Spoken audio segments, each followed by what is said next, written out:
Kelenteng Buan Sanbio diperkirakan dibangun sekitar tahun 1689 oleh komunitas Tionghoa yang tinggal di kawasan Tangerang. Mereka mendirikan tempat ibadah ini sebagai simbol dari budaya mereka dan spiritual mereka. Nama Buan Sanbio itu dari Hokkien. Buan artinya kebijakan, San artinya gunung, dan Bio artinya tempat ibadah. Jadi secara keseluruhan, itu artinya tempat ibadah gunung kebijakan. Kelenteng ini digunakan untuk peribadatan umat Konghucu, Buddha, dan Tao. Selain itu, kelenteng ini juga menjadi tempat perkumpulan masyarakat dalam berbagai kegiatan sosial dan juga budaya. Bangunan kelenteng ini memiliki ciri khas arsitektur Tionghoa dengan warna merah, ukiran naga, lentera gunung, serta atap melengkung bertingkat dan yang kaya makna simbolik. Salah satu tokoh yang dihormati di kelenteng ini adalah Tian Xiang Shengbo atau Dewi Laut yang dipercaya sebagai pelindung para pelaut dan pedagang dalam budaya Tionghoa. Kelenteng Buan Sanbio menjadi simbol kerukunan karena terbuka bagi siapapun dan sering dijadikan tempat studi lintas agama serta lokasi kunjungan budaya dari sekolah dan komunitas. Saat ini kelenteng ini tetap aktif dan terawat, tak hanya sebagai tempat ibadah tetapi juga sebagai objek wisata budaya dan sejarah yang memperkaya identitas kota Tangerang. Yang unik, kelenteng ini berada di tengah pemukiman warga. Meski begitu, suasananya tetap tenang dan sakral. Ini menunjukkan bagaimana keberagaman bisa hidup berdampingan dengan harmonis.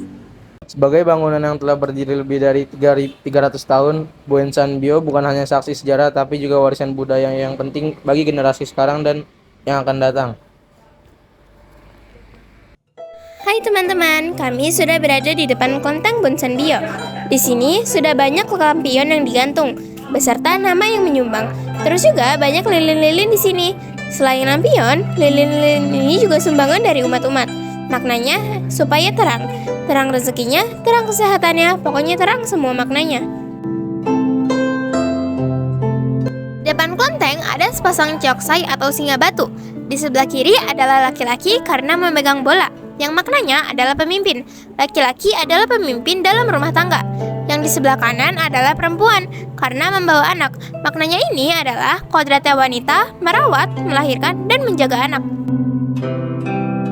Sekarang kita masuk ke dalam kelentengnya. Di sini banyak dewa, dewi, dan dewa utamanya yaitu adalah Kong Hok Cheng Sin, yaitu dewa rezeki. Biasanya ini kelentengnya para pedagang nih. Jadi kalau sembahyang di sini. Pertama adalah yang Maha Esa, dikenal dengan sebutan Tian yang artinya langit. Tian dalam konteks Konghucu melambangkan kekuatan tertinggi yang mengatur alam semesta, bukan hanya langit secara fisik. Terus yang kedua itu adalah Sam Kai Kong. Dewa ini dianggap sebagai penguasa langit dan seringkali dipuja dalam sembahyang yang disebut sembahyang Tian atau sembahyang Sam Kai. Lanjut lagi, ketiga ke dewa utama yaitu Kong Cheng Sin. Di altar dewa utama kelenteng Buan Sanbio yaitu Dewa Hotek Cheng Sin, bisa disebut juga dewa rezeki dan dewa bumi, yang dimana umat berdoa untuk meminta rezeki dan dilancarkan usaha, dilancarkan dagangannya, karirnya, pokoknya semua dilancarkan. Habis sembahyang ke Kong Hotek Cheng Sin, lanjut lagi ke nomor 4. Orang Tionghoa memuja Bilaihut dan Jilaihut untuk memperoleh kebahagiaan dan rezeki.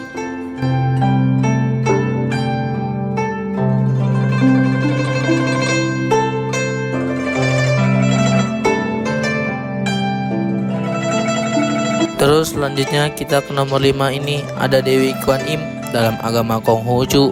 Dewi ini adalah Dewi Ulas Asih. Dewi Kuan Im adalah simbol ulas asih, kasih sayang, dan belas kasih.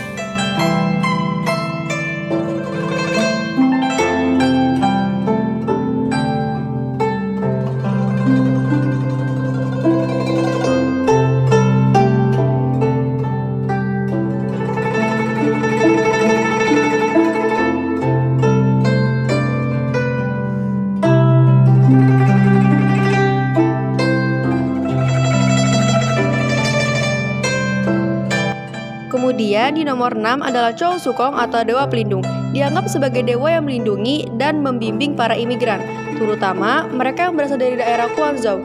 Di sini ada dua, yaitu dengan Pek Chow Pekua, ini macan sama ular.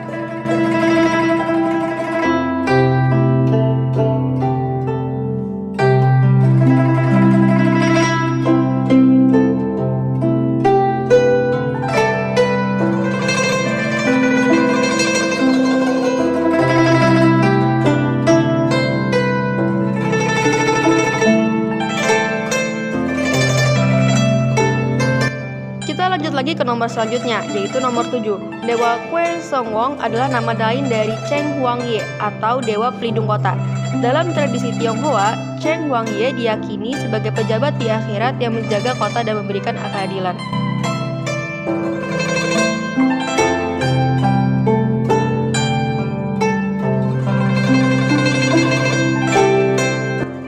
Lanjut yang nomor 8, ada Dewa Kwan Sing Tekun atau Dewa Perang.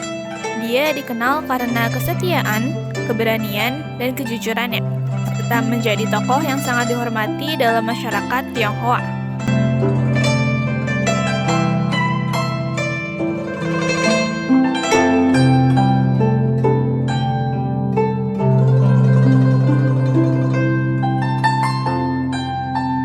Dari nomor 9 ada banyak dewa-dewi Tiongkok. Di sini tuh jumlahnya ada 8 dewa-dewi. Ini kalian bisa lihat sendiri nih dewa-dewinya.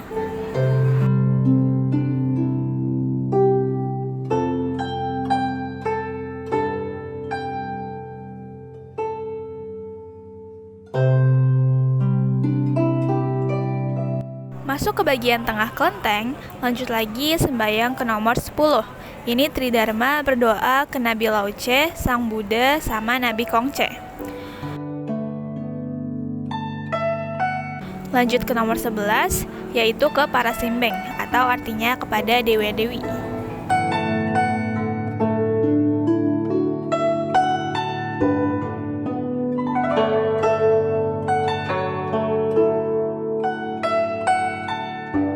Tengah ke belakang kelenteng Bunsanbyo, di sini gede banget dan ada aula yang biasanya digunakan untuk acara-acara besar atau penting. Di sini diselenggarainnya. Jadi, habis sembahyang di nomor 11, lanjut lagi sembahyang ke nomor 12, yaitu sumur sumber rezeki. Nah, di sini katanya airnya nggak pernah kering, teman-teman. Dan airnya itu ibarat doa juga. Bisa dipakai untuk cuci muka atau cuci tangan, supaya auranya terbuka. Jadi biasanya umat cuci tangan atau cuci muka itu mengelilingi sumur searah jarum jam. Di belakang Bunsanbyo ada banyak pohon dan bunga-bunga. Suasananya sangat sejuk, apalagi kalau sore hari. Di sini juga ada patung Dewi Queen yang cukup tinggi. Di nomor 13, ini ada pendopo. Di sini terdapat perahu naga yang dikeramatkan dan usianya sudah lebih dari 100 tahun.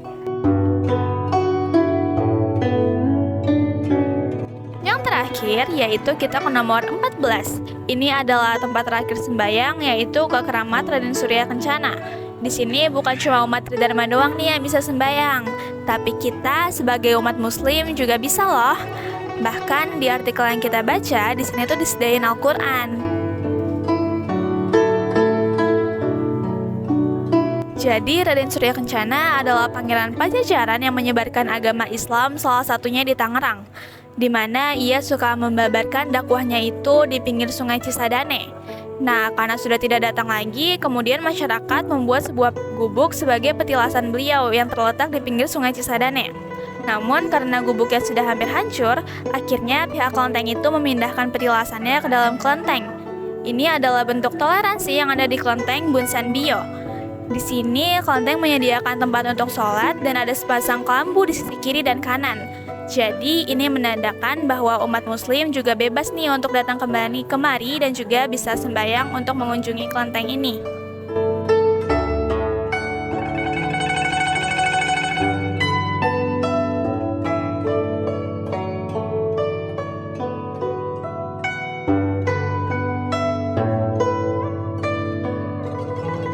Selamat siang Bapak, dari sini kita dari kelompok 1 untuk tugas P5. Jadi kita ada tugas untuk menjelajahi salah satu budaya di kota Tangerang. Kan yang kita tahu ini kayaknya kelenteng kedua tertua ya? Betul. Iya. Iya, saya izin wawancara ya dengan Bapak siapa? Saya Pak Johan. Ya. Ya, kita ada beberapa pertanyaan yang mau ditanyain ke Bapak. Yang pertama.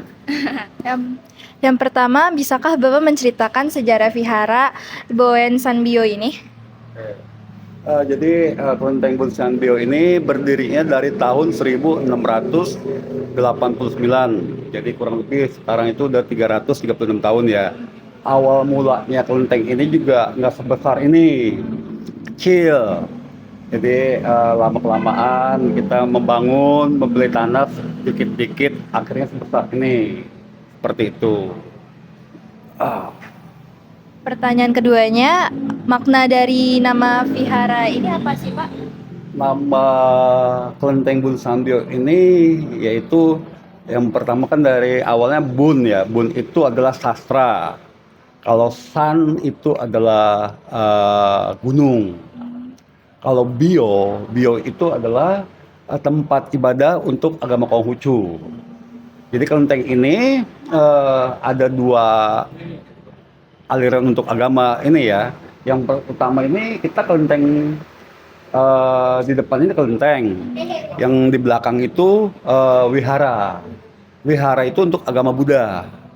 Jadi kita itu ada dua agama ya, yang untuk sembahyang tempat ini. Lalu yang ketiga, apa aja kegiatan utama yang dilakukan di vihara ini?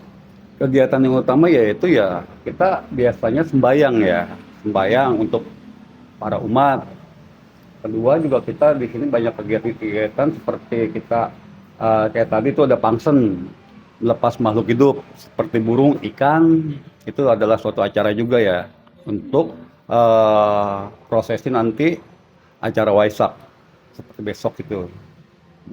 Lalu selanjutnya, apakah ada kesenian atau tradisi khusus yang biasa ditampilin? Oh, kesenian di sini tuh ada. Biasanya tuh ada permainan barongsai atau liong.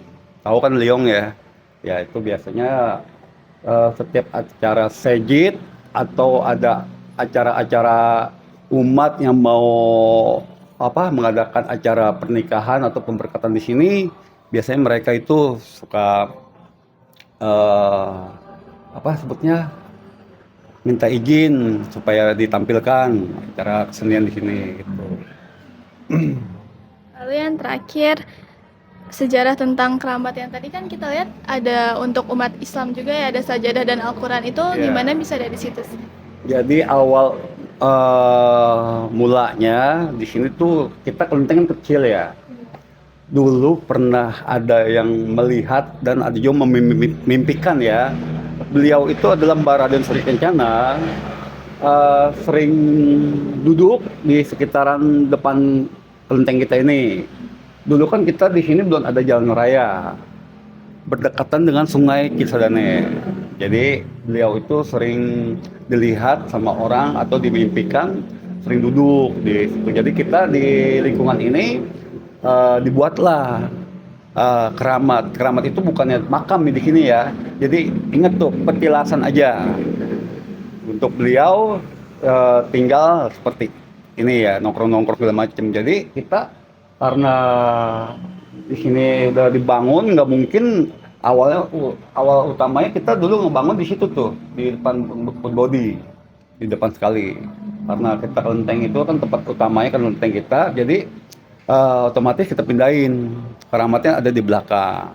Itu pun semuanya kaum muslim atau agama kita tetap ya mempercayai mereka untuk sembahyang. Oke. Saya Alka Dan saya Koisha.